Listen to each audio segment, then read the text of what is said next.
So a couple of years ago, I reached out to some of the most prominent names in the psychedelic community in an attempt at creating kind of an anthology book that served as a kind of mapping of hyperspace. I kind of wanted to investigate who the DMT elves, who the Blue Lady, who these entities were, and where exactly this space that is the DMT state existed, if it existed at all, or instead, is it simply a neurochemical hallucination caused by the ingestion of DMT alkaloids and whatnot? So unfortunately, that book didn't really come to fruition. I did get some really interesting submissions from some really excellent people in the psychedelic community, but unfortunately, there just wasn't of a volume to create an actual book. I ended up only getting, I'm going to say, 3 or 4 separate submissions out of the, I'm going to say, 20 or 30 people that I actually reached out to. And that's unfortunate, but in any event, my guest today is somebody who's thought about this subject probably a lot more than any of those people that I reached out to, probably even more so than myself. He is a neurobiologist and pharmacologist at Okinawa Institute of Science and Technology, and his new book, Alien Information Theory, is available this April. Please welcome Dr. Andrew Gallimore.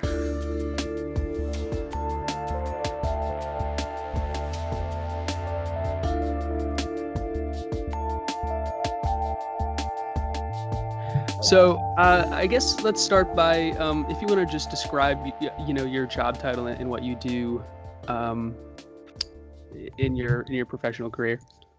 Yeah, so I guess, well, it's kind of a little bit complicated. So I guess I'm on a day-to-day basis, I'm a computational neurobiologist. So I'm interested in the brain primarily, and I'm interested in the way that we can use computational and mathematical models to replicate and understand the way the brain works, basically. But alongside that, I mean, I initially trained as a chemical pharmacologist, so I'm interested not just in the brain, but specifically I'm interested in the way that molecules can interface with the brain. So how psychoactive drugs basically, and how they can affect the brain at the molecular level. So by interacting with certain receptors, for example, and how this can engender these quite dramatic effects at the sort of global cortical level and effects on consciousness. This is a very interesting subject to me. A couple of years ago, I started gathering kind of almost like an anthology series of people from within the psychedelic community to try and get their interpretation on what exactly the nature of the psychedelic experience is. So it's interesting to me that I mean, you're definitely like trained in the biocentric perspective, but correct me if I'm wrong, your idea of what these entities that you encounter actually are, and your ideas behind the nature of the psychedelic experience are a little bit more esoteric, would you say? Yeah. Well, I mean, I don't adopt the kind of slightly facile and easy option and say that DMT, I mean, we're talking really about DMT specifically here, I think. And that's really what I've written about mostly. I don't adopt that kind of obvious default position that it's just hallucination.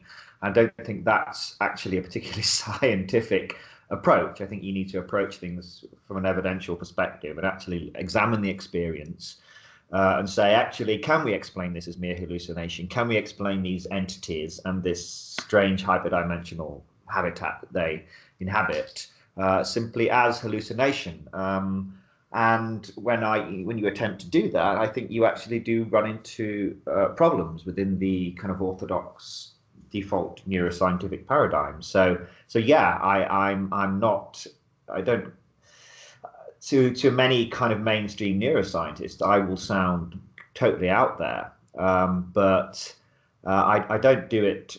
I don't go out there just for fun. I have really deeply thought about these issues, and written about them extensively, and tried to kind of justify my position that actually there might be a lot more to the effects of DMT than just mere hallucination. And people talk about hallucinations as if they know what they are. I mean, people often, the problem with kind of discussing it with most people is that they get the fundamentals wrong. They don't really understand how the normal waking world is constructed, and how that relates to what's going on in the brain, let alone what's happening when DMT enters the brain. So it's kind of often, if you're really going to debate this and argue this, whether DMT is really allowing you to access alternate realities or whether it's simply, a hallucination, you really have to have a solid kind of neuroscientific underpinning, and that's what I try to bring to the debate. So what role do you think, the actual DMT molecule plays in this, if it is indeed some type of portal to another dimension, or instead of a portal to another dimension, do you think that you were mentioning, default neural mode and how we operate on a day-to-day basis? Do you think that these entities, if you're willing to call them that, do you think they exist all around us all the time, or do you think that your brain goes to a different echelon, let's say, upon ingesting these substances? Well, I mean, okay, so do It's they kind of a exist? lot to unpack. I'm sorry. Yeah. There's a lot to unpack there. I mean, so first of all, let's establish. So, what does DM? What? How is the world constructed normally? That's really what is the relationship between what's going on in the brain under normal circumstances, right? So we should start there initially, right? When you're going about your day-to-day business in the world that you assume is real, how is that world constructed? Well, we know that this world has two basic characteristics. It's rich in information, and this information is unified. These are the basic fundamental kind of axioms, if you like, of the structure of your world. Both of these features of the world are generated by the brain. So the brain is an information generator, and it generates the informational structure of your world. Anything you experience in the world out there, or that appears out there, is constructed as information in your brain. If you don't believe me, as I always say, have a neurosurgeon remove a small part of your visual cortex called V4, which is responsible for representing color information in the world, and you will experience a world. You will wake up in a world devoid of color, in a monochrome world. So that's the first feature. The world is always constructed from information generated by your brain, and this world is always unified. So what this means is, for example, if you were to look at a bowl of fruit, you've got a yellow banana, you've got maybe a red apple. Now, there's no way for you to become confused by the attachment of the yellow to the banana and the attachment of the red to the apple, even though the color information is generated a completely separate area of the cortex to the form and the sort of the overall kind of concept of the object's sort of information. They're separated, always in the cortex, but they're unified. And this is actually called the binding problem. How are these features bound together? But again, the solution lies in the way that your brain represents this information. So the world, first of all, the world is always built from information generated by your brain, always. So then that naturally raises the question as, well, how does that then relate to what's going on outside the brain? And the answer to that is that information enters the brain via the senses. So this could be information from the eyes or from the ears or whatever. And this information modulates and is kind of matched to the ongoing information that's going on in your brain. So information from the outside world, your brain isn't taking snapshots of the outside world. It's receiving patterns of noisy data, which it then uses to kind of reconstruct a kind of model of reality, if you like, but always built from information. And that applies under all circumstances, except, of course, when you're dreaming, for example, when all of that information is cut off. But your brain actually builds the world in exactly the same way when you're dreaming as it does when you're waking. The only difference is that the sensory information, this kind of what we call extrinsic information from the outside world, is cut off, and so the world can become rather fluid and unpredictable and often quite chaotic, but it does tend to be a kind of a gross representation, or it's the same model of the world. The brain is building the world in the same way you're dreaming. So really, when you come to something like DMT, the question you should ask, not is the DMT a hallucination, or is the DMT world all just in your head, or is it a real world? No. What you need to ask is, the DMT world is always constructed from information generated by your brain. The question is that information modulated by some kind of external data source, which would be some kind of higher dimensional space to which somehow DMT gains access. So it's a kind of different question. Does that make sense? Yeah, absolutely. So this is kind of the subject matter of your book to some degree, correct? Do you want to just, cover just a brief synopsis of what your book is about?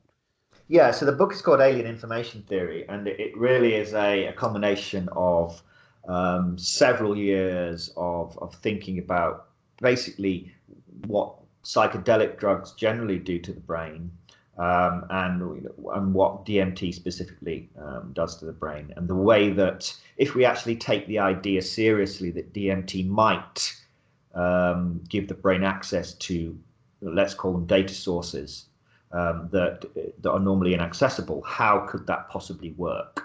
That's the real issue. For example, there's nothing within kind of physical law that would rule out the existence of some sort of parallel or orthogonal reality. What's the problem is that somehow consuming this simple molecule can somehow gate access to this reality. That's the real issue here. Entirely mainstream physicists will entertain the idea that we live in some sort of multiverse, or that reality is far more complex than this ostensibly kind of three-dimensional plus one of time space that we live in. That's not particularly groundbreaking. What would be more difficult to contend with from a purely neuroscientific perspective is the idea that simply changing the way the brain functions using a very, very simple molecule can somehow gate access to this alternate reality. But I do take that seriously, and I'm kind of one of the few people that does it from with a very, very kind of clear neuroscientific underpinning, I think, and actually kind of ask the question: okay, let's imagine that DMT does gate access to this alternate orthogonal reality. How could that possibly work, based upon what we understand about how the brain works and about how reality is or could be constructed? So that's basically, the book. Yeah, it's amazing, man. Part of the reason that I wanted to get you on here is because you do come from because you do come from a scientific perspective, and yet you are willing to entertain these ideas. So in your idea, who are these DMT entities? Like, what do you think that actually is? Okay, I don't know who they are, but what you can sort of glean, I mean, there's certain times you have to kind of defer to phenomenological experience, right? Sometimes confronting these entities and looking at their characteristics, that's the one of the best ways, if you like, to understand them.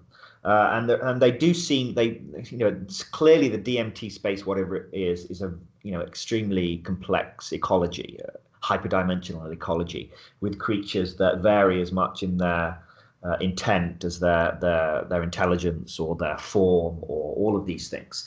So it's a rich ecology, whatever it is. So I don't think we can say that these entities are this or they are that.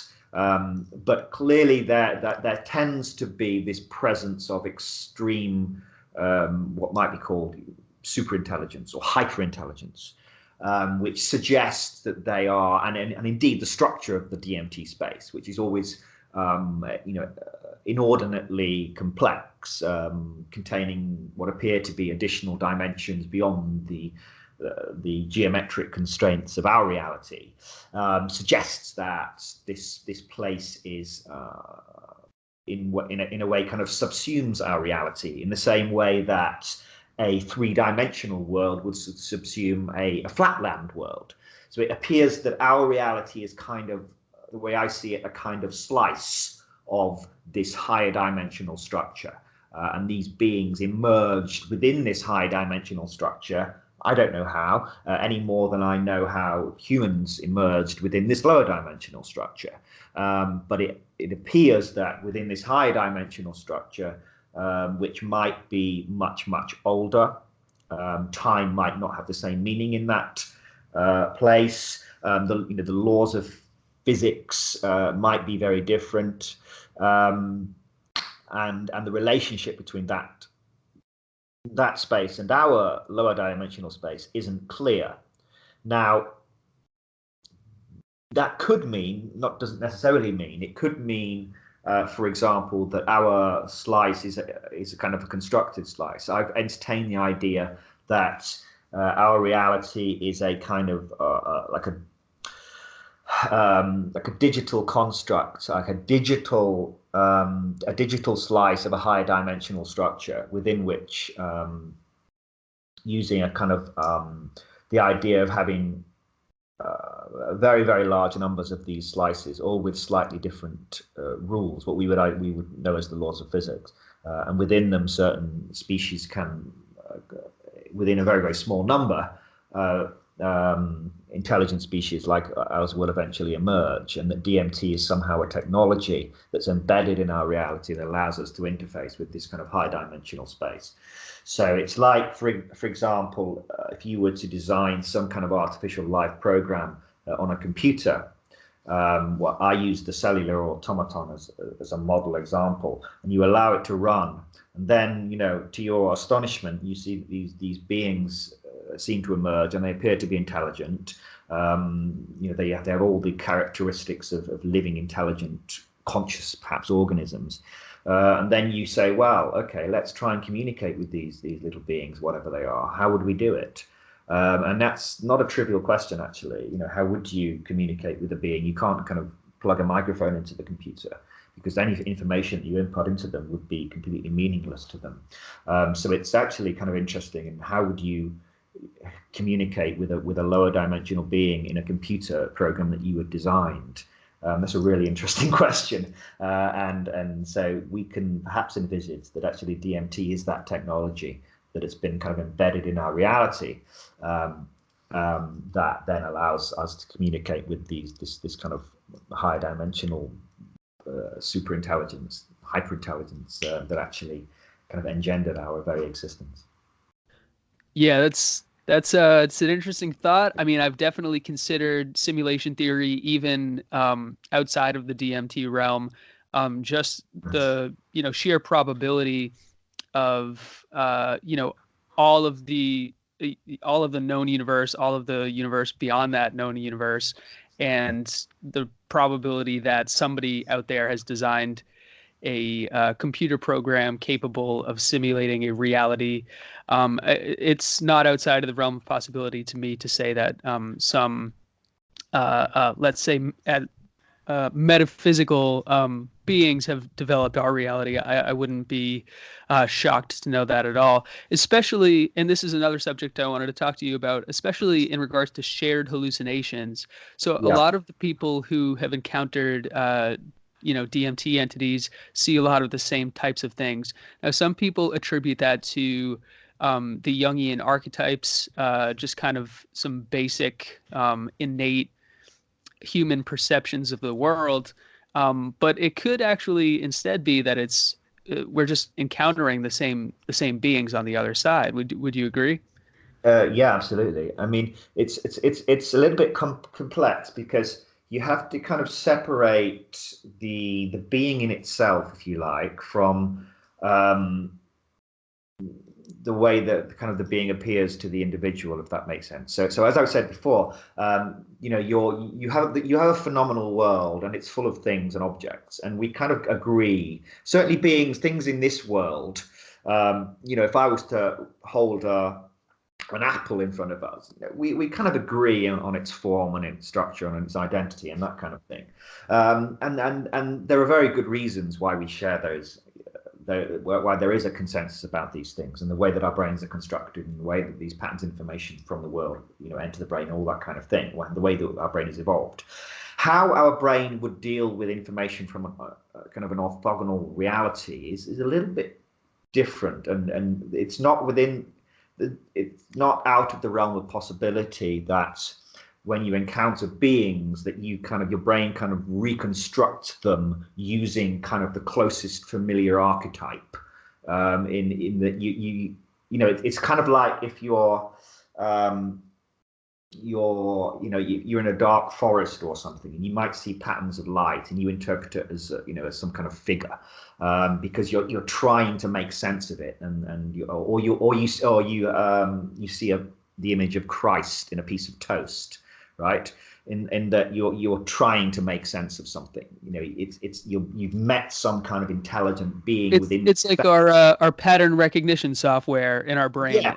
Yeah, exactly. Yeah, but so I'm not saying that these beings are not there and they're not intelligent and they're not conscious, but how your brain constructs them, as a being of that kind of such an alien nature. It's perhaps not entirely surprising that it would use these what appear to be deeply embedded archetypal structures in order to kind of make sense of them. So it can be both, I think, is the answer, I think, to that question. Yeah. When I was a little kid, I was raised Catholic. It's very common here in the United States. And I was once in Sunday school, and my teacher said something to the effect of trying to show God, show a God to a human being is comparable to trying to explain the inner workings of a television to an ant. Yeah. And I thought that was a definitely an apt comparison. Yeah. Do you have any experience with flotation tanks? You were talking about, perceptions of light and kind of all of that. It's interesting when you do kind of starve your brain of, these phenomena, what it is that it ends up doing instead. Are you familiar with this at all? Oh yeah, absolutely. I mean, yeah, this is the similar idea. I mean, the brain is kind of one of the brain's most remarkable achievements is its desire and its drive, and its agility really in constructing worlds, and it seems to really want to do this under all circumstances. So this is why when you, or part of the reason why the brain is so good at building the world, even in the dream state, is because it loses access to information from the external world, this extrinsic sensory data. And so in a flotation tank, it's the same kind of deal, except the difference is that you're not asleep, so it's a slightly different set of conditions, but it's the same idea, right? If your brain the information that your brain is generating isn't being kind of modulated by these regular kind of patterns of information from the environment, what does it do then? It's like the brain is driven to build. It really wants to build a reality for you, and it will do it whether or not it's got access to information. Yeah, I've definitely experienced, like, in the flotation tank, you'll see like hypnagogia where your eyes just start um a lot like right before you go to sleep Yeah, sometimes, if you like closed eye visualizations and so on. yeah. Um so another thing I wanted to talk to you about, and I think this is actually the reason I found out about you. You saw the Alex Jones interview on Joe Rogan, correct? Yeah, of course. Okay, so from my understanding, I read some article you posted or something like that. Yeah. Your research has delved into intravenous DMT at some point. Is that correct? Yeah. So basically, so I wrote a paper with Rick Strassman, who needs no introduction, of course, in 2016. So basically, I'm interested in how we might use DMT or develop DMT as this technology. People often refer to DMT as a technology, like an alien technology or something like that, but they're often kind of hesitant to actually start treating it like one, in that most people think that the be all and end all when it comes to using DMT is to vaporize it in a little glass pipe or something like that, which is perfectly fine. But it occurred to me, if we really are going to take the idea that DMT might gate access to these orthogonal hidden realms, within which there are species, extremely intelligent species with whom we might want to establish kind of stable communication, then we need to have a better mode of means of communicating with them and establishing stable contact, stable entry into their space. And using a little glass pipe or even a bolus injection by IV is not really good enough, and we need a way to kind of maintain a stable brain concentration of DMT and sort of induce somebody into that state and keep them there for as long as we want, and then bring them out. And so this idea came to me in sort of 2015, that this might be possible using target-controlled intravenous infusion, which is basically the technology used by anesthesiologists to control the level of anesthetic drug in the brain of someone who is asleep. So most anesthetic drugs, believe it or not, you don't just sort of inject somebody and then put them to sleep and then they hopefully don't wake up for a few hours, or depending on how long the operation is. But the idea is you give them a constant infusion of the drug, which is normally a very short-acting drug, using a very, very carefully controlled infusion protocol that's informed by a mathematical model of the drug's metabolism and distribution through the body.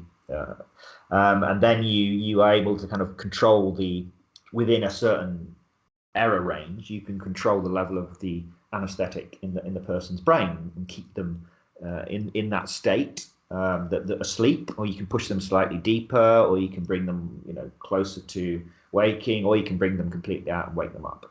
And so my idea was that because DMT is so short acting, and because, as Rick Strassman showed back in the 90s, there is no subjective tolerance with repeated use. So there's no issue with DMT's effects becoming, reducing over time. My idea was that if given the kind of the the blood sampling data that Rick Strassman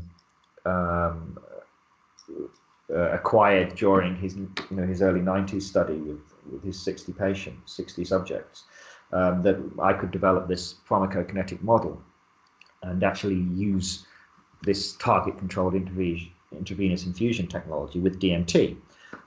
So basically, I got in contact with Rick Strassman and asked for his data, and he was very, very happy to give it to me. And then, I developed this model, and then we wrote this paper together and published it, and then it kind of took off, and people were writing about these, the matrix machine, and scientists using DMT to speak to aliens and all this kind of stuff. But actually, I've never actually been directly involved in a continuous, intravenous infusion study with DMT. In fact, there hasn't been one. Well, there was kind of a less well-informed study back in 2005 with ketamine and DMT, but it wasn't informed by this kind of target-controlled technology, which I developed with Rick Strassman. So that's my place in the kind of aside from the kind of theoretical and speculative ideas that I'm focused on most of the time. This is kind of the real kind of practical contribution to this that I've made. Yeah. This is something that's really fascinating to me, because as you were describing earlier, the DMT space, your sense of time is radically different than it is here in base reality. And I would say that's kind of true of psychedelics in general. Mushrooms, your perception of time is almost as though time doesn't matter or something. Yeah. Yeah. but so this research into intravenous DMT and kind of, forgive my terminology, but like a slow drip, slow release method of Yeah. DMT to extend the DMT session over a long period of time. Um, you've encountered, or you believe you would encounter, hurdles where the body would start to prevent you from doing so, if I remember correctly from what I read. Um, what kind of hurdles? Well, I mean, there shouldn't be. If you can get I mean, the model is technically, in principle, it's relatively straightforward. I mean, technically, the actual practicalities are more complex, as always. I mean, normally these intra, infusion models that are used with general anesthetics, they're normally developed and refined over years and years and years. You know, and you will often find many papers describing improvements to the model and, you know, and improvements, what we call covariates. So the way that the infusion model needs to be changed based upon, you know, a person's age or their weight or their sex or, you know, things like that. So the model is that I developed is really a proof of principle, but to actually do it in humans and have it work reliably and actually get to the stage where somebody can, you know, plug themselves into one of these machines and then just kind of input some kind of journey time and then have the machine take them into the DMT space and then bring them out again. That's trickier to do that. You know, the danger is that, well, not so much a danger, but the problem is that if the infusion rate isn't quite right, then the DMT levels can either fall and then you basically come out of the DMT space early, or they can rise, they can accumulate much higher, and then you get to the kind of blackout phase where the experience basically becomes you can't remember it basically, which is completely useless for these purposes. Right. So, you live in Japan. I'm Yeah. wondering, what is the uh obviously the legal status. I'm sure that DMT is probably illegal, but in terms of university research, what do they think about this? I'm sure you've had to encounter, whatever your governing bodies are in relationship to this research, right? Well, I mean, you know, my day-to-day research is on a much more kind of fundamental level. I mean, I would normally work at the sort of subcellular level. I'm looking at, you know, receptors and networks of molecules inside neurons. So I'm not on a day-to-day basis. My kind of paid work isn't directly linked to psychedelics. It's that's more of something that I do on the side. But actually, my institute is actually, I've not encountered any problems. I mean, I've published papers whilst I've been here in Japan on this subject, which have been, you know, fully supported by my institute. So you know, Japan is I mean, we could talk about Japan all night. I mean, it's a strange kind of country in that um, it's its attitude to drugs are somewhat contradictory, as you find all across the world. People seem to have this inability to think rationally about drugs. Most Japanese people, for example, you meet on the street would say that there are no drugs in Japan, or Japanese people don't use drugs, which of course is nonsense. You know, if you go out on a Friday night in Shibuya in Tokyo, I can show you half the fucking cities off their face on alcohol, and so, you know, half the population smoke. So there are a lot of drugs. You know, cannabis is heavily demonized in Japan, bizarrely, you know, as is meth.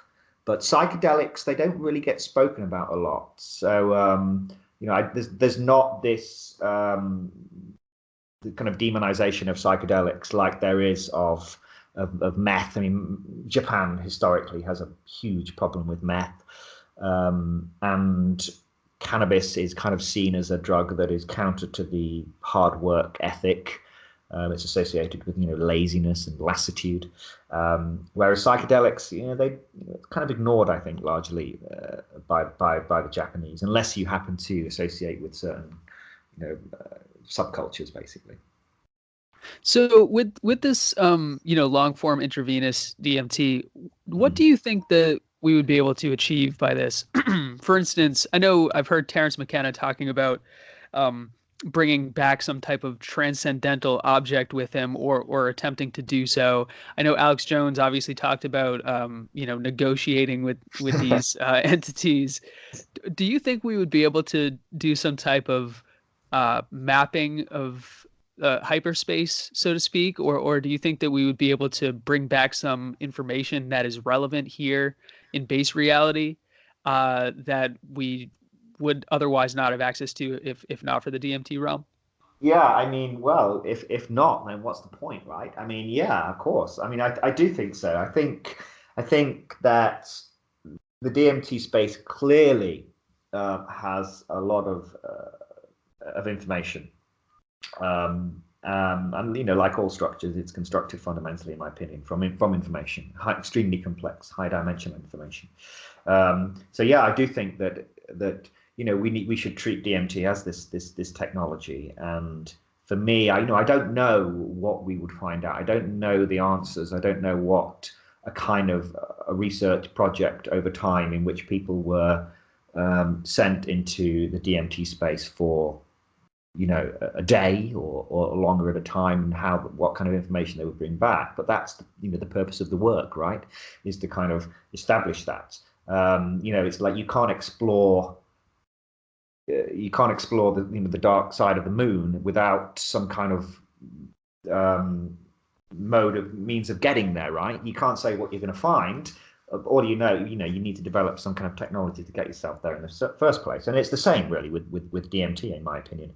You should treat it as a technology, as a means of gating access to this place, and you should bring your best technological apparatus to the table, and that's the best you can do. And then what will come of that, I don't know. What I do know is that we've got a much better chance of retrieving something of value, whether that be information, whether that be some other form of technology, whether that be some kind of more fundamental transformation in the nature of human existence. Is DMT the means of escaping whatever I've called, the game, this kind of cosmic game?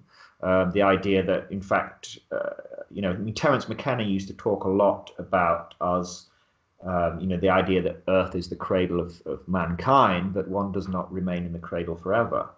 And he often spoke about setting off for the stars. But I think you can think about that not necessarily literally, but the idea of actually, in a sense, uploading ourselves, or in some way being able to transfer ourselves, or transcribe the informational structure of our brain or of our consciousness into this high dimensional space. And that's something that really interests me. Beyond the idea of simply bringing back information that we could use in this lower dimensional world, the idea that DMT actually might be more than just a gate through which you could receive information, but actually a gate through which you can actually pass, perhaps permanently.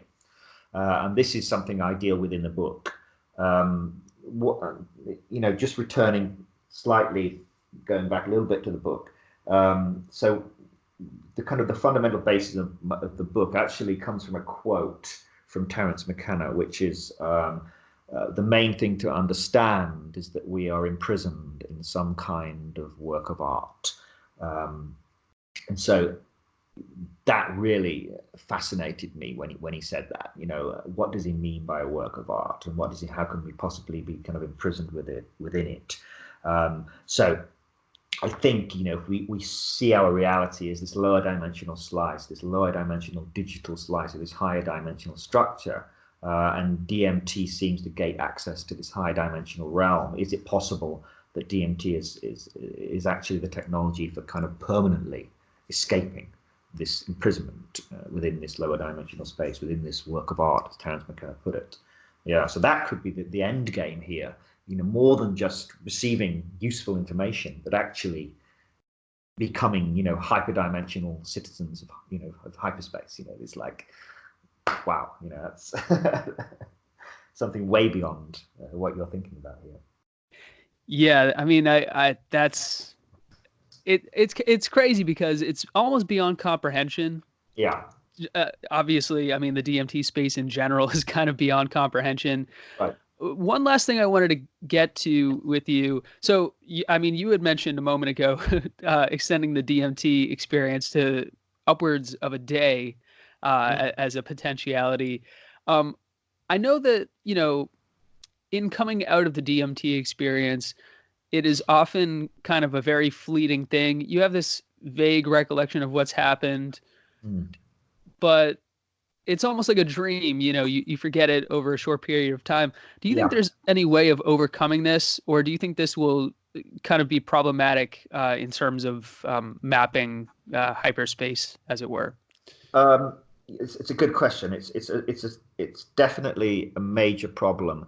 But what you do notice is that, well, some people do claim that there are little tricks, or that there are even. I mean, I was speaking to a guy only like 2 or 3 weeks ago who was telling me that if you drink this herb, this tea, whenever he drinks this tea, half an hour before he takes DMT, he can remember every detail. I've not tried this, but Do you know what the herb was? yeah, I'm gonna find out now and tell you. I'm gonna tell. Um, yes, I wrote it down. I wrote it down. Okay, one second. Yes, so that's one thing. This tea, which I'm going to tell you in a second. It's called Ilex guayusa. So Ilex uh, Guayusa. Ilex. Hmm. Drink tea 45 minutes to 1 hour before is what I've written here. And that then he said, I've not tried it, but he says that if he drinks that tea, and I've no idea what the mechanism is.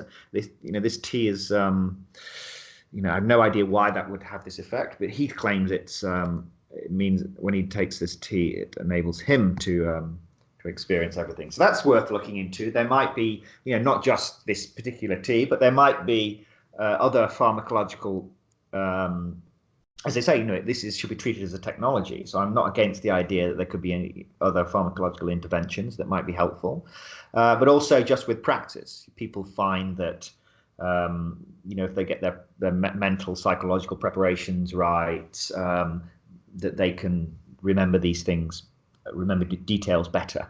So it's perhaps not overly surprising that when you're thrust into this domain. Of kind of impossible dimensionality and construction, that you find it difficult to kind of render it in any kind of meaningful lower dimensional form when you get out of it, and to sort of English it, so to speak. Sure, but that's something that can be worked upon, I think, developed. This is I can't imagine why we're not putting all of our efforts into this as a planet. Like I feel like, maybe it's just the American in me or whatever, but I feel like we should have an entire like almost like air force or army of people Wrong that are word. I wouldn't say. no, well, not in a warlike way, but I'm saying Yeah, I know what you mean. like a large group of people who are highly trained and highly specialized both in administering these substances and also in going into these realms and navigating these realms. People who are training in meditation, uh, and constantly entering these spaces so that they're able to, again, better remember what they encounter in these spaces, and that they're able to communicate that back to us here in the base reality. Maybe a better analogy. Are you familiar with Lewis and Clark?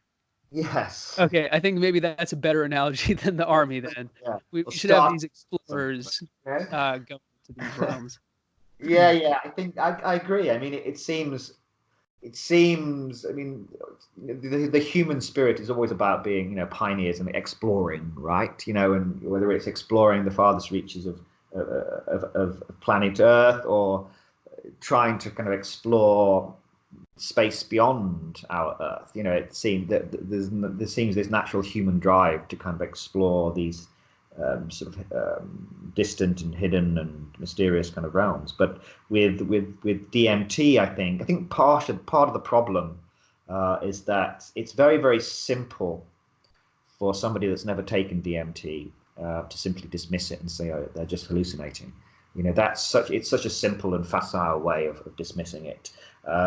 People have no idea about the idea that there could be, that you could explore inner spaces and that they could have as much meaning or significance or autonomy or reality as the spaces that you access using rocket ships, that can be objectively and verifiable. We can all watch a rocket fly out into distant space. We can all look at the images that are sent back from the Mars rover, but we can't all look inside someone's mind and see where they're going. So that's the difficulty in that, in being able to have this objectively verifiable corroboration of the experience, I guess. But that can change. It's not an insurmountable problem, but you can see why perhaps you don't have armies of people. Well, not that we know about anyway. Maybe Alex Jones was right. Yeah. Do you think that the CIA might be doing, this research that you're describing, or something comparable to it? Look, I wouldn't rule it out. I don't know. It's no secret that now anymore, anyway, it was no secret that the intelligence agencies were using psychedelic drugs, right? For not so nice purposes, for mind control and that kind of thing. But so it would surprise me that they hadn't at least looked at DMT, whether or not any of their ilk had thought, actually, this could be, there could be more to this than simply as a tool for mind control, but actually there does seem to be beings, beyond this reality. It wouldn't surprise me at all. It wouldn't surprise me that they were using this kind of intravenous infusion technology, that actually I'm kind of reinventing the wheel in a sense, and that these people have been doing it for decades because the technology's been there for a long time in anesthesiology. So I'm certainly not going to be a kind of a conspiracy theorist and say that the clockwork elves are making intergalactic deals with the dark arms of the intelligence agencies like Jones. But you can't say that what he's saying is necessarily complete insanity, because actually it's within the realms of possibility. Yeah, I totally agree. I know once I heard Terence McKenna describe somebody that he said was like the real Terence McKenna. He's like, oh, you think it's me, but there's somebody even more intense than me. And his Yeah. friend who he was describing, I think it's been a long time since I've heard the story, but I think he was in the U.S. military, and he said he had like a barrel, like a multi-kilogram barrel of DMT that he had, I guess, stolen from the military. And obviously take this story with a grain of salt. Yeah. Terence McKenna was certainly an orator, to say the least. Yeah. A raconteur, if you will. But it's definitely within the realm of possibility. But I, like you, would not go full conspiracy theorist like Alex Jones did there on Rogan. No, All right. no. Is there anything else you wanted to say about the book, or anything else you wanted to plug before we end the session? So the book, so the book is out on April 16th, but it is available. You can go to my website, www.buildingalienworlds.com, where you can order a copy, and I will sign it for you. Or you can go to Amazon, and you can pre-order it now and get it delivered to you kind of on the day that it's released. Hardcover, full color, beautiful piece of art. So please buy it. All right, everybody, buy that book. Thank you, Andrew. Thank you so much. And everybody, see you later. Take care. Thank you.